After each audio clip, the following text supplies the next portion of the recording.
반갑습니다. 붓다의 복과 지혜입니다. 오늘 여러분과 함께 나누고자 하는 주제는 버리고 나니 참으로 더 버릴 것이 없네. 너무나 몸이 가볍고 좋다입니다. 이 제목은 단순히 물리적인 것을 버리는 것 이상의 깊은 의미를 담고 있습니다. 부처님의 가르침을 통해 우리는 진정한 마음의 평온과 자유를 찾을 수 있습니다. 아사세왕이 부처님께 출가하여 얻은 과보를 물었을 때 부처님께서는 6가지 감각기관의 중요성과 그것을 통제하는 법을 강조하셨습니다. 우리의 감각이 제어되지 않으면 우리는 쉽게 현혹되고 지혜를 잃게 됩니다. 그래서 비구들은 항상 주의 깊게 생각하고 행동하며 일상생활 속에서도 명상을 실천합니다. 우리가 먹고 마시고, 앉고 눕고, 걷고 쉬는 모든 순간순간에 주의를 기울이는 것은 단순한 행위가 아닙니다. 그것은 마음을 다스리고 불필요한 집착을 버리며 진정한 만족과 평화를 찾는 길입니다. 이러한 과정을 통해 우리는 진정으로 가벼워질 수 있습니다. 스님들이 수행 중에 항상 주의를 기울이고 만족을 찾는 법을 배우는 것처럼 우리도 일상 속에서 불필요한 것들을 내려놓고 진정으로 중요한 것에 집중할 때 마음의 짐을 덜고 가벼움을 느낄 수 있습니다. 오늘 이 자리에서 부처님의 가르침을 통해 우리 모두가 마음의 짐을 내려놓고 진정한 평온을 찾는 법을 함께 배워보기를 바랍니다. 여러분 모두가 더 가볍고 평화로운 마음으로 생활할 수 있기를 기원합니다. 자, 그럼 버리고 나니 참으로 더 버릴 것이 없네. 너무나 몸이 가볍고 좋다. 옛날 인도에 아사세라는 왕이 있었습니다. 그는 부처님의 제자로서 부처님에게 출가 후 얻게 되는 과보에 대해 궁금해졌습니다. 어느 날 그는 부처님께 물었습니다.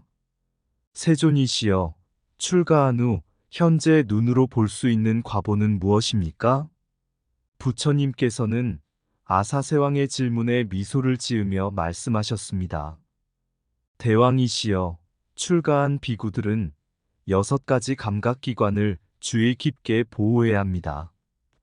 감각기관이 통제되지 않으면 우리는 쉽게 마음을 빼앗기고 지혜를 잃게 됩니다.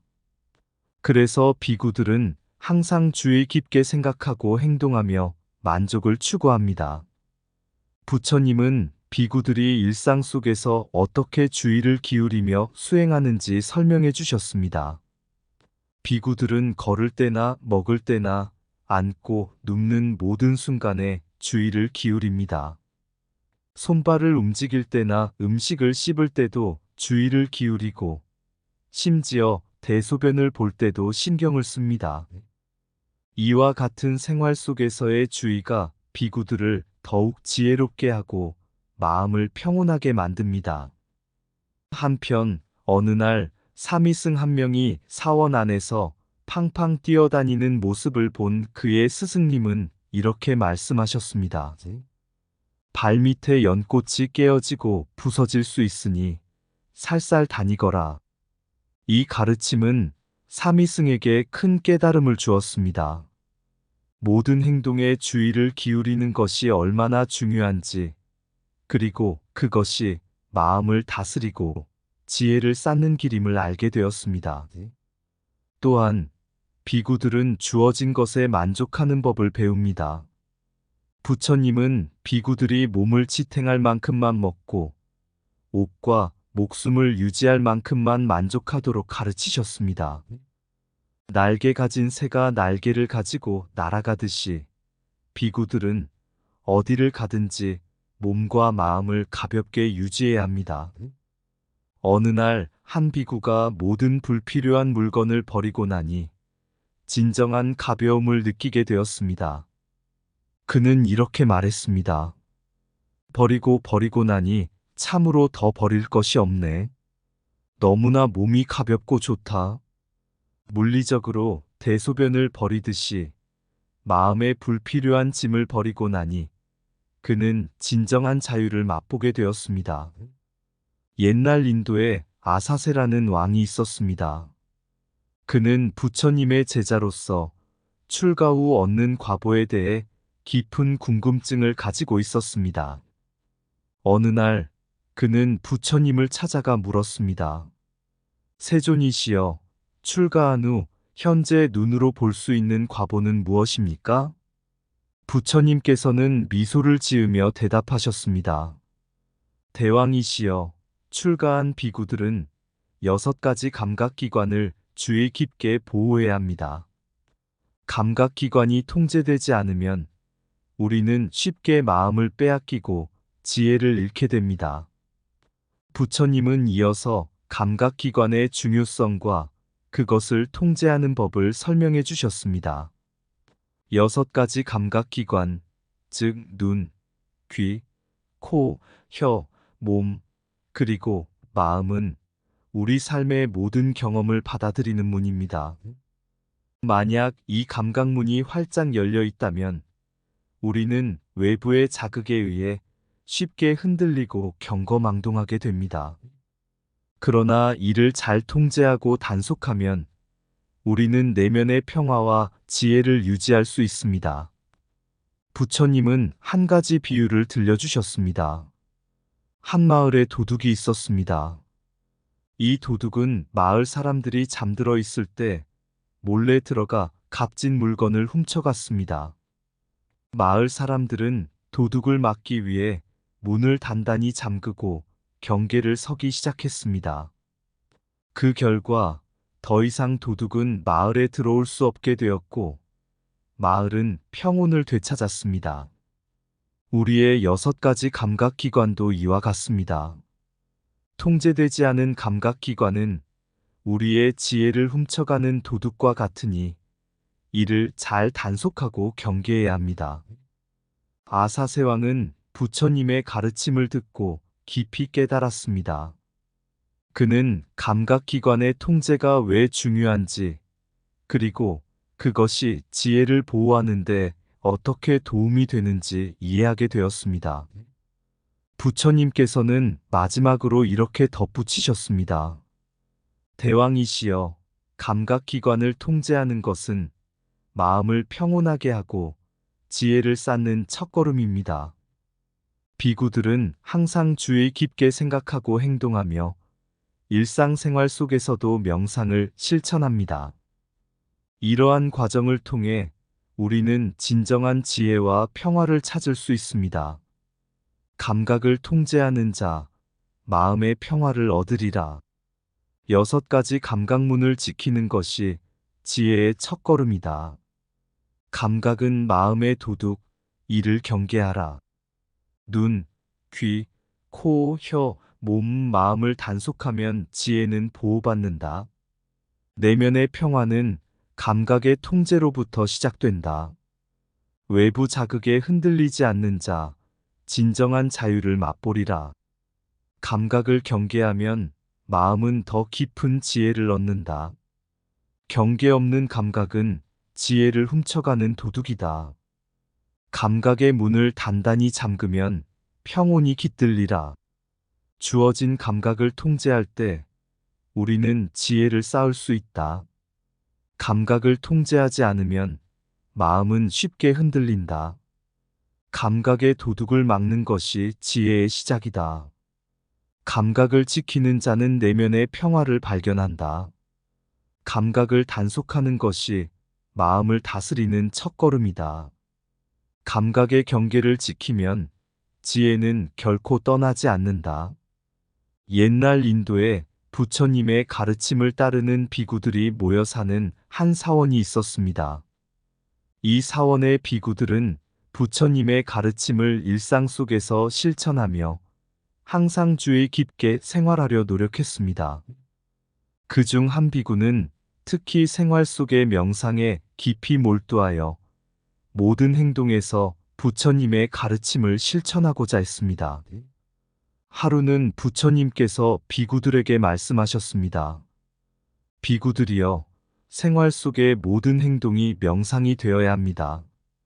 우리가 주에 깊게 생각하고 행동할 때 우리의 마음은 평온해지고 지혜는 자라납니다. 부처님은 비구들이 일상 속에서 어떻게 주의를 기울여야 하는지 구체적으로 설명하셨습니다.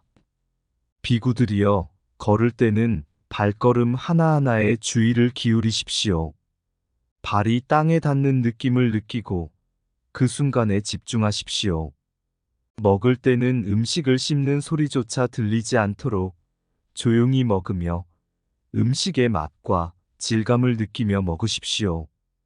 대소변을 볼 때조차도 주의를 기울이고 그 순간을 명상의 시간으로 삼으십시오. 한편 사원에는 어린 사미승들이 있었습니다.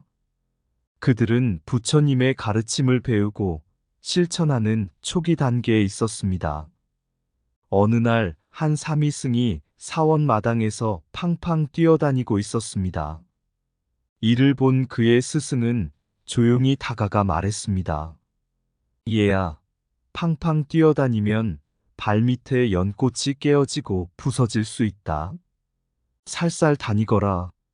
사미승은 스승의 말을 듣고 깊이 반성했습니다. 그는 스승님의 가르침을 마음에 새기고 그 이후로는 모든 행동에 주의를 기울였습니다. 걸을 때도 먹을 때도 앉고 눕는 순간에도 항상 주의를 기울이며 자신의 행동이 다른 이들에게 미칠 영향을 생각했습니다. 부처님은 다시 비구들에게 말씀하셨습니다. 비구들이여, 우리는 주어진 것에 만족하고 필요한 만큼만을 취해야 합니다. 음식을 먹을 때는 몸을 지탱할 만큼만 먹고 옷은 추위를 막을 만큼만 걸치십시오. 날개 가진 새가 날개를 가지고 날아가듯이 비구들도 몸을 가볍게 하고 주어진 것에 만족하며 살아야 합니다. 비구들은 부처님의 가르침을 따라 생활 속에서 명상을 실천하고 주의 깊게 생각하고 행동했습니다. 그들은 작은 행동 하나하나에 주의를 기울이며 자신들의 행동이 지혜를 키우고 내면의 평화를 가져오는 것을 깨달았습니다. 생활 속의 모든 행동이 명상이 되게 하라. 발걸음 하나하나에 주의를 기울이면 마음은 평온해진다. 음식을 씹을 때조차도 명상의 시간으로 삼으라. 주의 깊게 걷는 발걸음이 지혜의 길이다. 모든 행동에 주의를 기울이면 내면의 평화가 찾아온다. 작은 행동에도 주의를 기울이는 것이 진정한 명상이다. 음식의 맛과 질감을 느끼며 먹는 것이 명상의 시작이다. 대소변을 볼 때조차도 주의를 기울이는 것이 수행이다. 필요한 만큼만 취하고 주어진 것에 만족하라. 날개 가진 새처럼 몸을 가볍게 하고 살아가라. 모든 순간이 명상의 기회이다. 걷고 먹고 앉고 눕는 모든 행동이 수행이다. 주의 깊은 행동이 지혜를 키운다. 생활 속에서 주의를 기울이면 마음의 평화가 온다. 필요한 만큼만을 취하고 주어진 것에 만족하는 것이 진정한 수행이다. 옛날 인도의 한 작은 마을에 부처님의 가르침을 따르는 사원이 있었습니다. 이 사원의 비구들은 단순한 생활을 하며 부처님의 가르침을 실천하고 있었습니다. 그들은 몸을 지탱할 만큼만 먹고 옷과 목숨을 유지할 만큼만 가진 채로 만족을 찾고자 노력했습니다. 하루는 부처님께서 비구들에게 말씀하셨습니다. 비구들이여, 우리는 필요한 만큼만 취하고 주어진 것에 만족하는 법을 배워야 합니다. 과도한 욕심과 집착은 마음을 어지럽히고 고통을 불러옵니다. 몸을 지탱할 만큼만 먹고 옷과 목숨을 지탱할 만큼만을 가지고 살아가십시오. 이 가르침을 듣고 비구들은 더욱 절제하며 생활했습니다. 그들은 자신에게 필요한 만큼만을 취하고 과도한 욕망을 버리는 법을 배웠습니다. 그 결과 그들의 마음은 점점 더 평온해졌습니다. 한편 사원에는 한 비구가 있었습니다. 그는 항상 더 많은 것을 원하고 주어진 것에 만족하지 못하는 경향이 있었습니다. 어느 날 그는 부처님께 물었습니다. 세존이시여, 저는 항상 더 많은 것을 원하고 주어진 것에 만족하지 못합니다. 어떻게 하면 이 욕망을 버리고 진정한 만족을 찾을 수 있습니까? 부처님께서는 비구에게 미소 지으며 대답하셨습니다. 비구여, 필요한 만큼만 취하고 주어진 것에 만족하는 법을 배워야 합니다. 우리가 가진 것에 감사하며 불필요한 것을 버릴 때 우리는 진정한 기쁨과 평화를 찾을 수 있습니다. 부처님은 한 가지 이야기를 들려주셨습니다. 한 마을에 한 남자가 있었습니다. 그는 항상 더 많은 것을 원하고 가진 것에 만족하지 못했습니다. 그의 집은 온갖 물건들로 가득 차 있었고 그는 그 속에서 점점 더 불행해졌습니다. 어느 날 그는 모든 불필요한 물건을 버리기로 결심했습니다. 집을 정리하고 필요한 것만 남기자 그는 몸과 마음이 가벼워지는 것을 느꼈습니다. 더 이상 불필요한 것에 얽매이지 않게 되자 그는 진정한 자유와 기쁨을 경험할 수 있었습니다. 비구는 부처님의 이야기를 듣고 깨달음을 얻었습니다. 그는 자신이 가지고 있는 불필요한 물건과 욕망을 하나씩 버리기 시작했습니다. 처음에는 어려웠지만 점차 그는 주어진 것에 만족하는 법을 배우고 마음의 평화를 찾게 되었습니다. 부처님은 비구들에게 다시 말씀하셨습니다. 비구들이여, 우리는 항상 주어진 것에 만족하며 경각심을 갖고 생활해야 합니다. 불필요한 욕망을 버리고 필요한 만큼만 취할 때 우리는 진정한 만족과 평화를 찾을 수 있습니다. 필요한 만큼만 취하고 주어진 것에 만족하라. 과도한 욕망은 마음을 어지럽히고 고통을 불러온다. 몸을 지탱할 만큼만 먹고 옷과 목숨을 유지할 만큼만 가지라. 감사함을 배우고 불필요한 것을 버릴 때 진정한 기쁨이 온다. 불필요한 것에 얽매이지 않을 때 진정한 자유를 느낀다. 주어진 것에 만족하며 경각심을 가지는 것이 진정한 지혜다. 욕망을 버릴 때 마음의 평화를 찾을 수 있다. 진정한 만족은 소유가 아니라 마음의 상태에 달려 있다. 불필요한 물건을 버릴 때 몸과 마음은 가벼워진다. 작은 것에 감사하며 사는 삶이 행복을 가져온다. 과도한 욕망을 버리고 필요한 만큼만 취하라. 주어진 것에 만족하는 법을 배우는 것이 수행의 시작이다. 필요한 것만 남기고 나머지는 내려놓아라. 불필요한 욕망을 버리는 것이 진정한 자유의 길이다. 경각심을 가지고 생활할 때 진정한 평화를 얻는다. 옛날 인도의 한 작은 마을에 부처님의 가르침을 따르는 사원이 있었습니다. 이 사원에는 여러 명의 비구들이 살고 있었고 그들은 부처님의 가르침을 실천하며 만족과 경각심을 가지고 생활했습니다. 부처님께서는 항상 비구들에게 필요한 만큼만 취하고 주어진 것에 만족하는 법을 가르치셨습니다. 하루는 사원에 한 젊은 비구가 있었습니다.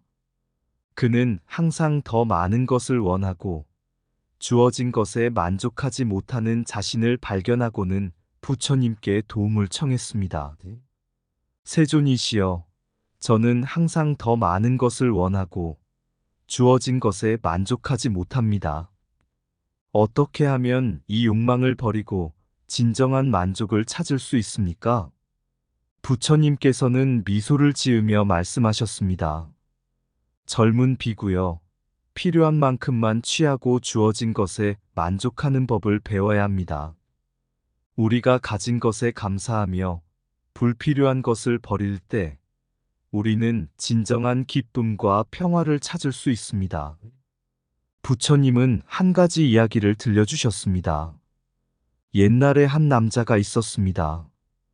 그는 항상 더 많은 것을 원했고 가진 것에 만족하지 못했습니다. 그의 집은 온갖 물건들로 가득 차 있었고 그는 그 속에서 점점 더 불행해졌습니다.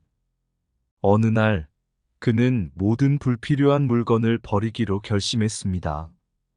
집을 정리하고 필요한 것만 남기자 그는 몸과 마음이 가벼워지는 것을 느꼈습니다.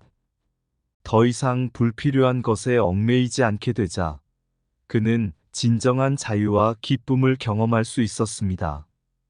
이 이야기를 듣고 젊은 비구는 깊이 반성했습니다. 그는 자신이 가지고 있는 불필요한 물건과 욕망을 하나씩 버리기 시작했습니다. 처음에는 어려웠지만 점차 그는 주어진 것에 만족하는 법을 배우고 마음의 평화를 찾게 되었습니다. 또한 부처님께서는 비구들에게 일상생활 속에서도 경각심을 가지며 주의를 기울일 것을 당부하셨습니다. 비구들이여, 우리는 항상 주어진 것에 만족하며 경각심을 갖고 생활해야 합니다. 불필요한 욕망을 버리고 필요한 만큼만 취할 때 우리는 진정한 만족과 평화를 찾을 수 있습니다. 비구들은 부처님의 가르침을 따라 생활 속에서 명상을 실천하고 주의 깊게 생각하고 행동했습니다. 그들은 작은 행동 하나하나에 주의를 기울이며 자신들의 행동이 지혜를 키우고 내면의 평화를 가져오는 것을 깨달았습니다. 시간이 흐르면서 사원의 비구들은 점점 더 지혜롭고 평온한 마음을 가지게 되었습니다.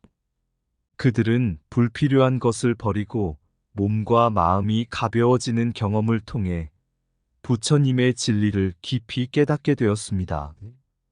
그리고 그들은 이러한 가르침을 통해 진정한 만족과 기쁨을 찾았습니다. 이처럼 부처님의 가르침은 우리에게 필요한 만큼만 취하고 주어진 것에 감사하며 불필요한 것을 버리는 법을 가르쳐 줍니다. 이를 통해 우리는 진정한 자유와 평화를 경험할 수 있습니다. 이 이야기가 우리 모두에게 지혜와 평화를 가져다 주기를 바랍니다. 버리고 가벼워지는 길. 긴 고행의 길에서 부처님이 말씀하셨네. 비구들이여, 필요만큼 만족하라. 욕망의 짐을 내려놓으라. 우리가 걸어가는 이 길, 매일의 행로 속에서 마음의 짐을 덜고 주어진 것에 감사하라. 몸을 지탱할 만큼만 먹고 옷과 목숨을 유지할 만큼만 가지라. 물질의 노예가 아닌 자유의 마음을 가지라. 거룩한 걸음, 경각심을 담아 각 순간에 주의를 기울여 진정한 만족을 찾으라. 불필요한 것 버리고 가벼워지는 기쁨을 느껴 맑은 마음의 평화를 온몸으로 느끼며 살아가라. 봄바람 속 연꽃처럼 소중한 것만을 간직하며 그늘 없는 삶의 밝음 속에서 진정한 자유를 찾으라.